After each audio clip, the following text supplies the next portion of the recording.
This is George Dionne with Metal Express Radio, and I'm here with Jason Bieler. He has a solo album out under the name Jason Bieler and the Baron von Bielski Orchestra. He is also a member of Saigon Kick. How you doing today, Jason? I couldn't be doing any better, man. Thanks so much. If I knew absolutely nothing about Jason Bieler's solo music, how would you describe it to me? That is a great question.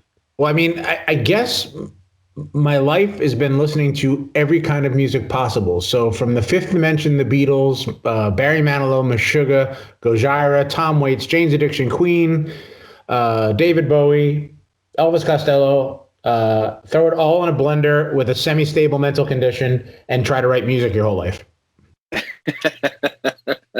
That's a good description. Why the Baron von Bielski Orchestra and not just Jason Bieler?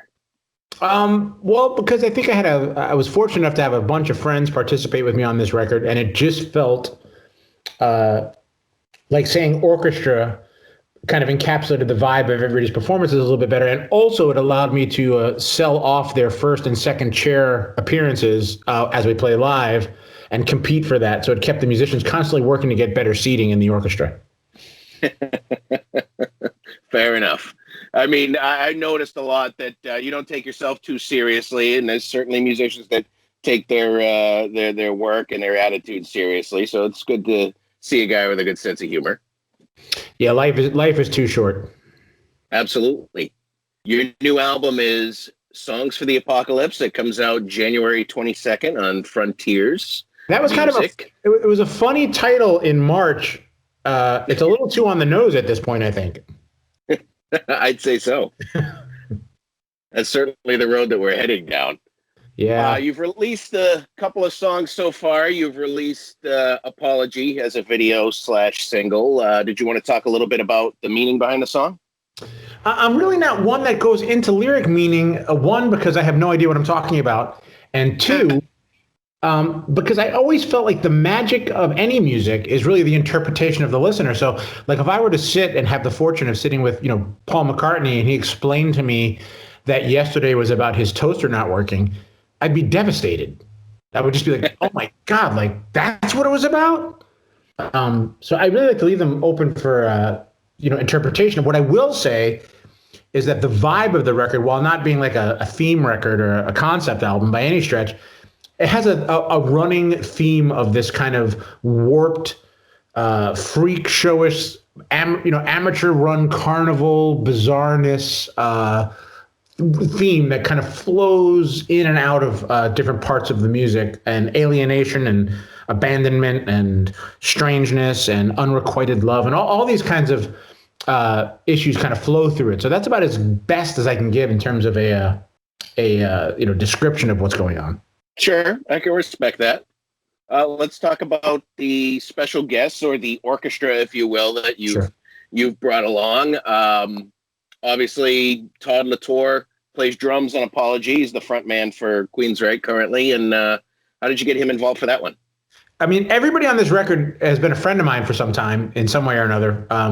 And when the idea for doing this record, I started writing it in March, I was like, I'm just going to reach out to like 25, 30 of my friends, and figured that people would be on tour or they'd be, obligated with other things. And, 3 or 4 of them would say yes, and that would be amazing. And I was just so lucky that everybody said yes and wanted to participate. So everybody from Todd to just kind of reaching out through social channels over the years, and we finally got a chance, and everybody had a little more time, obviously, due to not touring. And I'm super thankful. And I'm most thankful and happy with the fact that it's not just so much having a special guest that makes anything that impressive anymore, because everybody's got records with guests on it. But I think the eclectic nature of these guests being together, like Clay Cook from the Zac Brown Band being on the same record as Devin Townsend, and Bumblefoot being on a record with Butch Walker, and you go down the list, Kyle Sanders, all these amazing musicians, being able to work together in a kind of musical ecosystem that worked. That's the thing I'm really most proud of. Absolutely. It's definitely a diverse group of musicians, and you also, people tied to your past. I mean, Ricky Sanders and Saigon Kick, and Pat Badger when you had Super Transatlantic, and Jeff Scott Soto from your time with Talisman, which I didn't even know that you were in an early touring version of Talisman. Yeah. Jeff gave me my first professional gig in history when I was like 18 or 19 years old. So yeah. So your relationship goes way back. I think you guys had an acoustic tour planned for last year. I think you were coming through. You're gonna do something like that. Jeff and I were doing a bunch of acoustic shows together. We've had different guests. We had Bumblefoot come out to a couple. Joel Hoekstra came out to a couple of them in Vegas and things like that. And we were expanding upon that this year. Going to do some more stuff in August. The shows all started, amazingly selling out and doing really, really well. So it's something we're definitely going to keep doing at some point between everybody's schedules. But yeah, it was a blast. Do you think this guest musician? I don't want to call it a fad or a thing or something like that. But I mean, back in the day when you came up in Saigon Kick, nobody really guested on each other's albums. But now, like all the guys from that time period, they're all getting together, they're all hooking up, they're all sharing ideas and stuff like that. You think that's the future of where we're going here? To me, I didn't really think about it in that sense. I mean, I just know that I love what Devin does, and the opportunity to be in any way, shape, or form creative with him was amazing. The same thing with David Ellefson. I mean, we've been friends forever, and the idea, it wasn't so much like if I get some famous people on my record, it'll sell, because I don't think people give a shit. If right. People, I mean, in the ultimate end of it, I mean, at the end of the day, the first and foremost concern was to make as good a record as I possibly could and make sure the songs were of a quality that I felt good with. And then the secondary concern was just making sure these people that I love and respect and I'm a fan of felt like, wow, that's a cool tune. That was really my highest aspiration with this record. The fact that, early on here, it's getting a ton of love and, getting on these big Spotify progressive metal playlists with people who have no idea who Saigon Kick even is. I mean, I keep saying, I'm assuming they think it was some kind of snack food or something. They have no idea. So it's really rewarding in that sense that it's kind of developing a bit of a head of steam and doing really well. But none of it was like if David Ellefson plays on my record, Megadeth fans are going to like it, because the world just doesn't work like that. Right, exactly. Do you see any reciprocal work happening between you and these artists, you guesting on their albums or anything like that? I mean, I'd love to do more. I think everybody's expressed wanting to do more things, hopefully, as time goes on. I mean, it wasn't really a calculated thing. I mean, I love Butch Walker. I think he's a great, what's not to love? I mean, the guy's an amazing songwriter, amazing producer. His career speaks for itself. So if the opportunity for Butch and I to get together again, or Devin or any of these guys to get together again, I mean, the answer on my end is 100% yes, in any capacity. Yeah, I absolutely love Butch Walker ever since Left of Center. Yeah, I mean, phenomenal album. He's just unstoppable. I mean, I met Butch originally when he was in South Gang, and then obviously the funny thing is, Super Transatlantic did some shows with Marvelous 3. Oh, okay. So our paths have always kind of loosely orbited each other. So how did you come about signing with Frontiers Music for this release? Well, I mean, I don't know if you're aware. I mean, I have a label that we've been working for years with, and has bands like Nonpoint and Skindred and Carnival and Sixth and all these amazing bands. But right. I think doing it on my own label would have put me in a position of where I never would have had to finish it, is the one problem. And I wanted to avoid any weirdness of other artists we may or may not want to work with in the future, feeling like, oh, he's just going to focus on him and that's going to screw up my career. So the idea of, I started talking to Nick from Frontiers, and my main concern with him was, I was just saying, like, hey, I have a total love and respect for what they've done and what they've built as a company, but I'm not exactly in that wheelhouse of what I do. So I wanted to make sure they knew what they were getting into.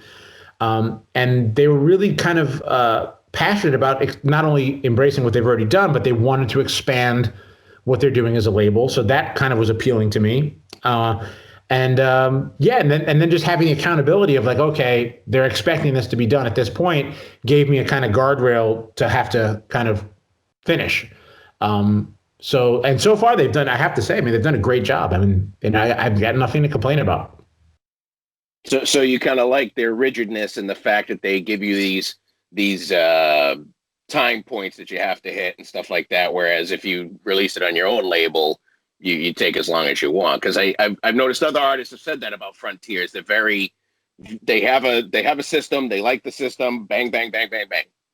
They didn't. They left me completely alone to make this record. They didn't hear a note of it until it was mastered. So in terms of like harassing me or anything like that, they were very supportive creatively. So I have nothing about that. I think just, it's very difficult to yell at yourself or no matter what you want to do. I mean, it takes a lot of discipline to say, okay, this is only person who cares whether this happens or not is me. So I'm going to be really rigid about finishing it on this deadline or this time period, or, you just can always come up with a million reasons to, well, I got to finish this first. And, oh, that came up, I got to do this. So yeah, I mean, it's definitely helpful. I think in any creative, book writing or anything, it's definitely easier when you have someone on the outside going, hey, we're supposed to have this in May. Right. Or whenever it is. I think it's helpful. Did you plan on touring on this album, or is there like no chance of that at this point? Obviously, I mean, I'm cautiously optimistic that come fall, or hopefully, if not early next year, but hopefully in fall, we'll be able to go out there and do some live shows. I mean, initially, I wasn't even worried about that. Fortunately, we're developing a decent head of steam here, and there's a lot of interest. So it would be a really fun and really challenging record to take out on the road. And I would look forward to that. So I'm hoping come fall, we could make it happen. You have a couple of other projects besides your solo project. I was reading about Owl Stretching, which just seems to be just like a here and there kind of singles thing. Can you talk a little bit about that project? Sure. I mean, Owl Stretching was really just a writing experiment. After doing the stuff with the label and everything else, what I decided to do was I was going to write, record, mix, and release a song within about 24 hours max. Just because I wanted to do this writing experiment and keep writing to get better as a writer. That was the whole goal. So what I did was, over the last couple of years, I wrote probably 150 songs and released them via Bandcamp, probably 150 songs in a little over a year and a half, and just released them up there. And it developed its own kind of cult following in a really nice way. But it wasn't ever a commercial or a solo concept as much as I just wanted to have an outlet for a lot of music. Are there any chances of new material from Saigon Kick anytime soon? Probably not with me involved.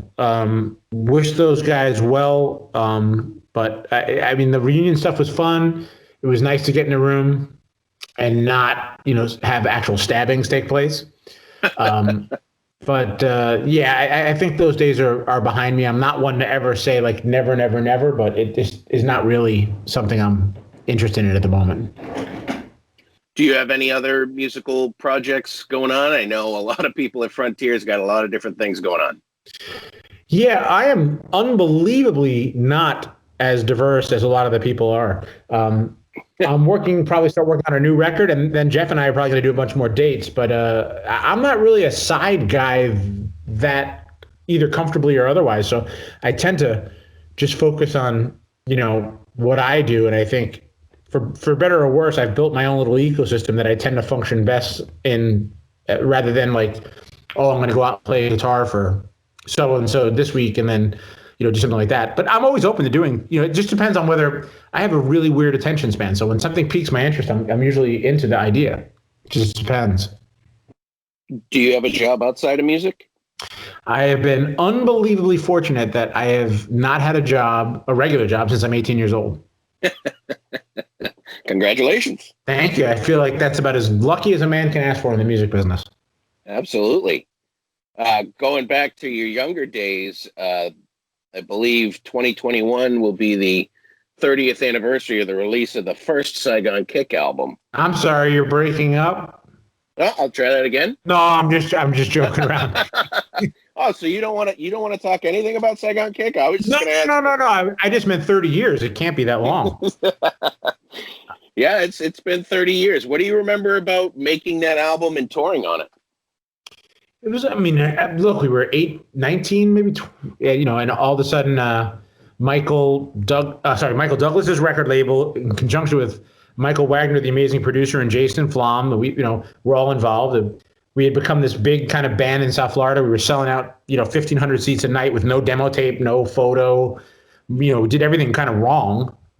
And literally, they all came down on a weekend, saw the band play, and Michael said, oh, I have a little bit of time before I start the next Skid Row record. You want to come to LA on Monday and do a record? And it was just an amazing experience. I mean, obviously Michael's a genius, and the opportunity to work with him was amazing. And he was just amazing. I mean, the thing, he just set up so many amazing dinners that we didn't even realize we were making a record until it was all over.